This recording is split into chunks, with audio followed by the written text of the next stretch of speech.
Beyblade X is all about high speeds. Our recent catalog of videos kind of try to show a different way to play the game, different modes of victory. But what about winning the good old-fashioned way in Beyblade X? Play the game how it was meant to be intended. The X rail is there for a reason. Let's use it. Let's build a combo that X dashes, one that is basically glued to the rails. But what actually governs how fast Beyblades move? Let me introduce you to aerodynamics. Aerodynamics is the way an object moves through the air. Being more aerodynamic simply just means being faster, and being fast in Beyblade X is definitely something we want to achieve. So, how can we create the most aerodynamic Beyblade, and how well does it ride the rails? First of all, what are the attributes of an aerodynamic Beyblade? We want smooth and curved surfaces, minimal air gaps, symmetry, and lower heights. All these factors greatly decrease the two main enemies of an aerodynamic Beyblade: drag and instability. Drag is a force that opposes the motion of an object. The higher the drag, the less aerodynamic our Beyblade, and thus the weaker it is on the X line. While instability sometimes has useful applications in Beyblade, most of the time it is something you want to avoid. Instability makes our Beyblade lose stamina faster, makes it easier to knock out, and overall just makes it less aerodynamic. By having smooth surfaces and rounded protrusions, it allows air to evenly flow around our Beyblade. The more bumps or rough textures we have, the more drag our Beyblade will face. You often see air gaps in Beyblades, as it is a neat way to increase stamina and balance. However, because air gets trapped in these holes, it slows the Beyblade down. This is why Beyblades like Wizard Rod tend to look like they're spinning slower than other Beyblades. By having a symmetrical design, we can ensure that air flows smoothly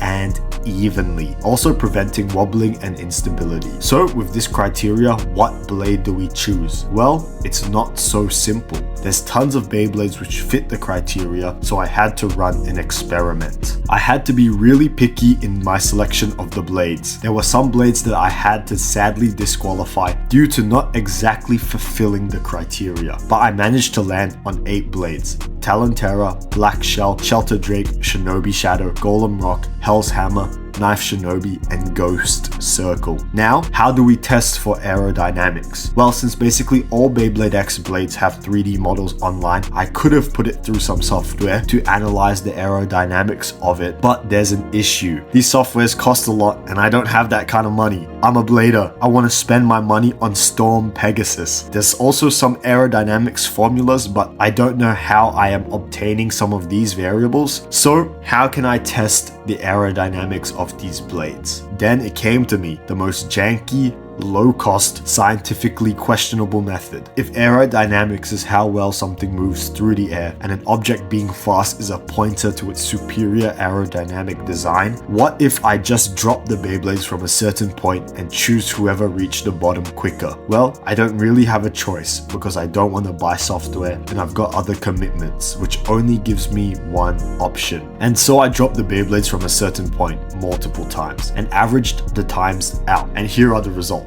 In last place was Ghost Circle, followed by Shinobi Shadow, Knife Shinobi, Black Shell, Shelter Drake, Talon Terror, Golem Rock, and then in first place is Hell's Hammer. So what does this mean? Nothing. Because if you've noticed, the ranking is literally just Beyblades increasing in weight. A heavier Beyblade will fall faster even if it is less aerodynamic. It's like dropping a feather and dropping a bowling ball. So did I just waste my time? Maybe. But there was an interesting thing. Golem Rock is heavier than Hell's Hammer. But why on average did Hell's Hammer fall faster? The answer is aerodynamics. Simply because of the smooth curves, Hell's Hammer just managed to fall faster. So now that we have our blade, what about the ratchet? Since Hell's Hammer is a 3-sided Beyblade, we should use 360 as it lines up well with the protrusions, increasing our balance. However, 360 also brings something else to the table. Because 360 keeps weight somewhat centralized, it's able to keep the Beyblade stable, but also helps with airflow. Meanwhile, a ratchet like 760, which pushes weight to the edge of the Beyblade, actually makes us slow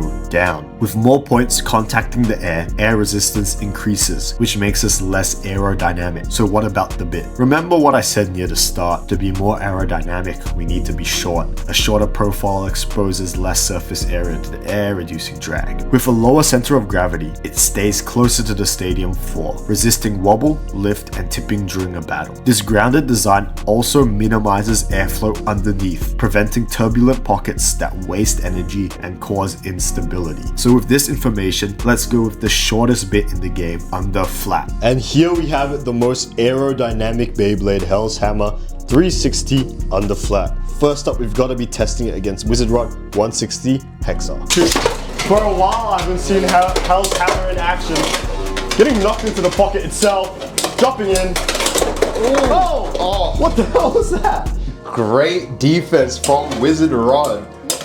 Wizard Rod lifted into the air, but oh no. Alright, let's run that back. Hell's almost dropping into a pocket itself. X finish. But X finish. Alright, side swap. Oh, massive hit onto Rod. Another, what the hell? A barrage and Rod goes in for a finisher and it gets these theatrics. No win. Alright, final battle. Rod losing all composure.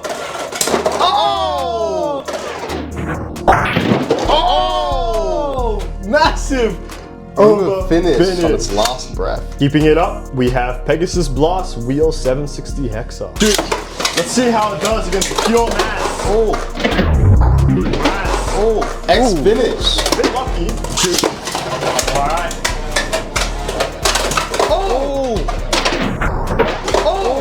Just a little push. A nice X finish.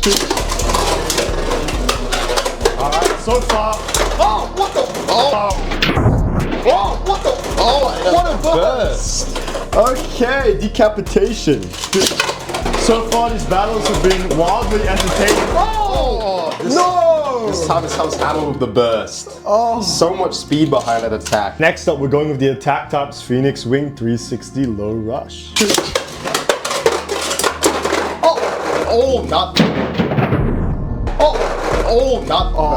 That was Hell's. Yeah. That was close though. Very close. We've been so enamored. But I love this battle. We couldn't Nearly even another stadium out. Nearly another stadium out. Back to back. Hell's. Nearly getting an X finish late game onto Phoenix, but it's not enough. If you're wondering why the camera looks a bit different, it's because we actually walked into it. That's gotta be an extreme finish. And Hell's Hammer just went out to celebrate through the top of the stadium, but that's extreme. Wait, it was? I thought it jumped out. It jumped over the top of the stadium. I thought they did. Amazing battle. Easy bro. I almost got taken out. Last battle was extremely entertaining. And another extreme finish. Sweaty win. Alright, next up, keeping up the attack, we've got Shark Scale 160 Low Flat. Alright. Shark with all the attacks. Wait, did Hammer just jump in the air? I think so. I don't know what that was, but no victory. Alright. Hell's running amok. No contacts. I think Shark just has naturally more stamina. What? Somehow Hell's Hammer gets a spin finish. Right, these battles have been very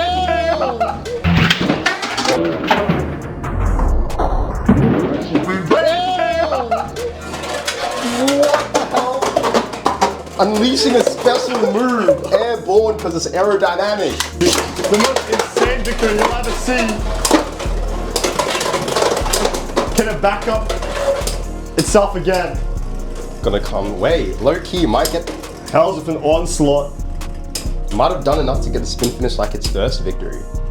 Ooh, close, but no, yeah, it gets it. Finish. Next up, we've got Cobalt Dragoon 560 Elevate. Alright. Against the final challenge. Oh my god. Somehow Dragoon is still in.